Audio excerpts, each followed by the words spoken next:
no puede escapar al sentimiento de su total y profunda responsabilidad. El sentimiento de angustia es el sentimiento de libertad. El darnos cuenta que somos responsables ante una determinada situación. Es el sentimiento del vértigo. Si yo estoy ante un león y un león pretende atacarme, siento miedo.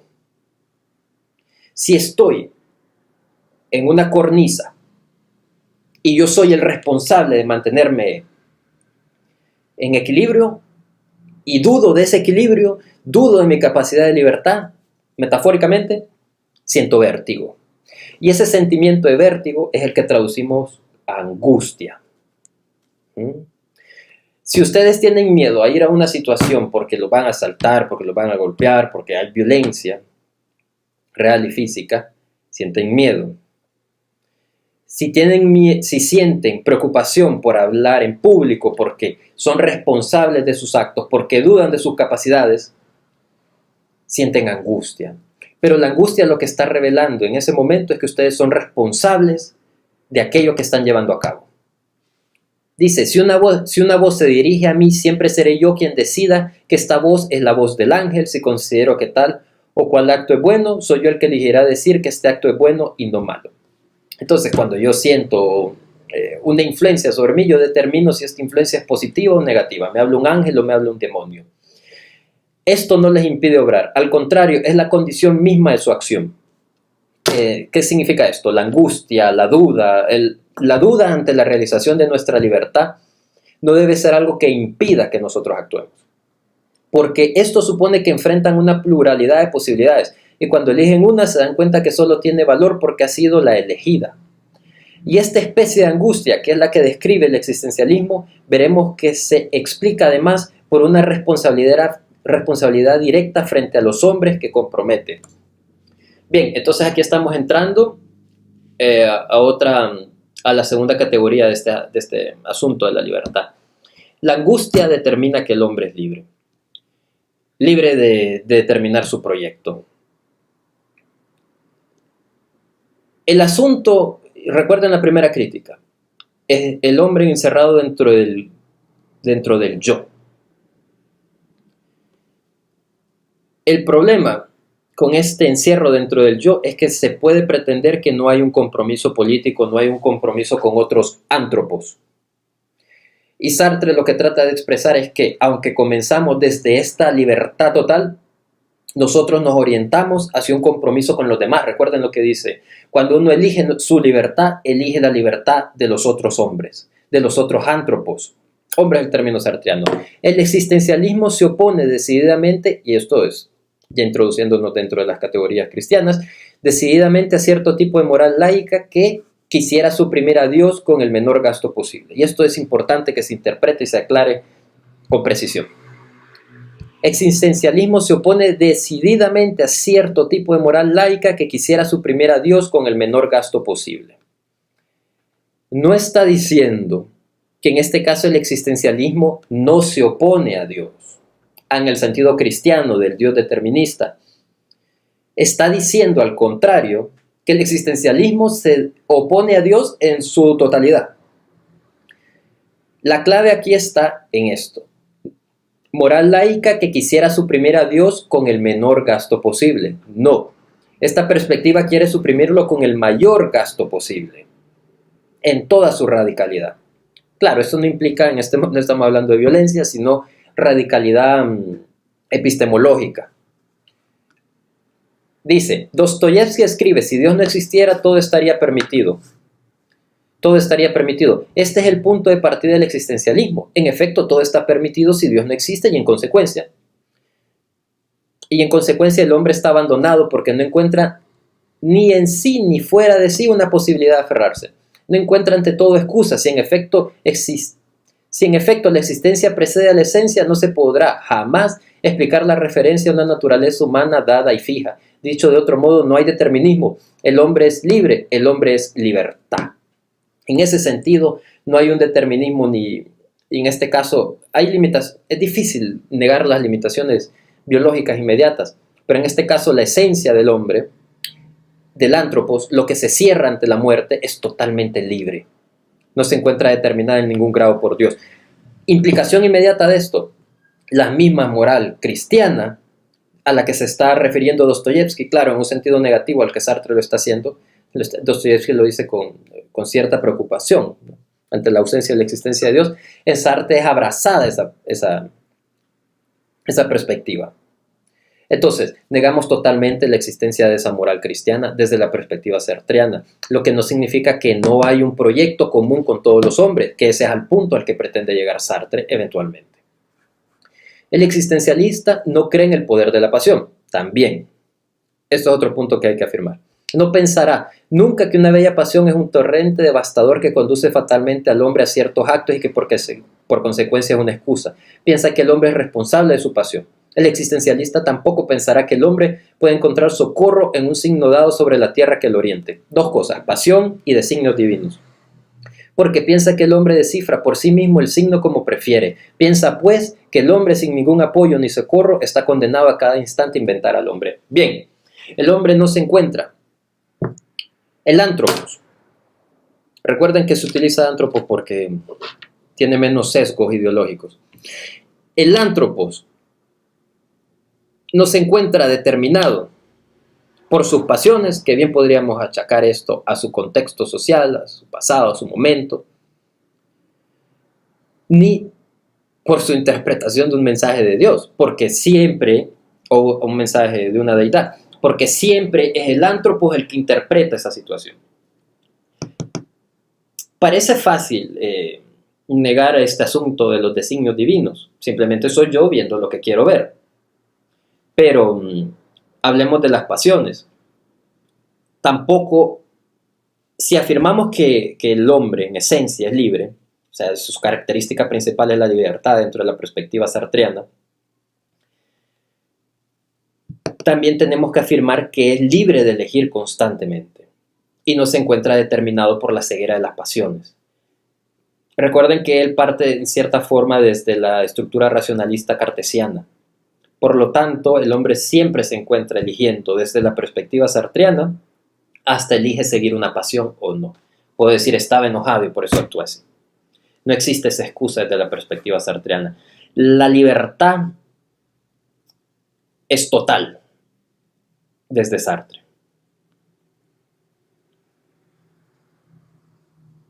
Sí, los valores son vagos en el caso de que no tengamos una determinación ya dada, como por ejemplo, no voy a robar, no voy a matar. O en casos en los que robar se mira aceptable o matar también. Y son siempre demasiado vastos para el caso preciso y concreto que consideramos, solo nos queda fiarnos de nuestros instintos. Y aquí instintos estamos hablando de todo este juego que tenemos abajo de nosotros, que desde una perspectiva psicoanalítica podríamos entenderlo como la primera y la segunda capa de lo que somos. En el sentido negativo, la primera y segunda profundidad de lo que somos, que también nos están orientando a elegir. O sea, si nosotros nos guiamos ante una ausencia de reflexión, estamos guiándonos por nuestros instintos, pero nuestros instintos están siendo guiados por una especie de reflexión que ha procesado sobre aquello que nos está rodeando. Para esto hay que recordar nuestras prácticas sobre el psicoanálisis. Así, aquí se está refiriendo a alguien que le hace una consulta por medio de una carta. Así, al venirme a ver, y en este momento es alguien que está delegando pues, una decisión. Así, al venirme a ver, sabía la respuesta que yo le daría y no tenía más que una respuesta que dar. Usted es libre, elija, es decir, invente. El desamparo implica que elegimos nosotros mismos nuestro ser. El desamparo en Sartre no se presenta como algo negativo, sino abracemos nuestra libertad. Estamos desamparados en el sentido de que estamos solos y siempre elegimos. En el caso del que está hablando de una persona que le pide consejo, Sartre lo que está remitiendo en este caso es que si le pidió consejo a Sartre es porque ella sabía lo que le iba a decir. Si nosotros vamos y le pedimos consejo, y esto lo dice Sartre también, a un cura, a un doctor, a un profesor, a un amigo o a un desconocido, incluso, tenemos más o menos una idea de lo que esperamos que nos diga. Y ya elegimos, incluso cuando pedimos consejo y delegamos a otro a elegir por nosotros, ya elegimos lo que queremos escuchar y siempre estamos eligiendo. Claro, esto desde la perspectiva sartreana. Usted debe tener en cuenta todo eso, si no, no es moral. Responde en primer lugar que contaré siempre con los camaradas de lucha en la medida en que esos camaradas están comprometidos conmigo en una lucha concreta y común. Es la unidad de un partido, de un grupo que yo puedo controlar más o menos, es decir, en el cual estoy a título de militante y cuyos movimientos conozco a cada instante. Poniendo esto en contexto, estás hablando de la persona que le solicitó consejo. La pregunta es, ¿debo unirme a determinada lucha política o debo quedarme cuidando a mi madre? Sigue, en ese momento contar con la unidad del partido es exactamente como contar con el tranvía llegara a la hora o con que el tren no descarrilara. Pero no puedo contar con hombres que no conozco fundándome en la bondad humana o en el interés del hombre por el bien de la sociedad, dado que el hombre es libre y que no hay ninguna naturaleza humana en que yo pueda fundarme. Entonces, el problema que se presenta aquí es el sacrificio de este joven con el compromiso político, aún con la madre en estado crítico y aún con el peligro de que el compromiso político no llegue a dar frutos, porque aquellos con los que yo me estoy comprometiendo políticamente tal vez no lo hagan de forma sincera, de forma comprometida, sino que ellos fracasen, sino que ellos no se presenten, sino que ellos lo hagan de mala fe. Término sartreano el que vamos a profundizar más adelante. Aquí Sartre empieza a profundizar en la otra dimensión, que es en la que hemos venido trazando, que es la negación de la moral cristiana y en el aislamiento del proyecto político. ¿Cómo responde Sartre ante esos dos problemas? Y es en esto cuando está afirmando, o sea, nos está diciendo en este momento que aquellos que se encuentran dentro de la determinación política pueden fracasar, pueden flaquear.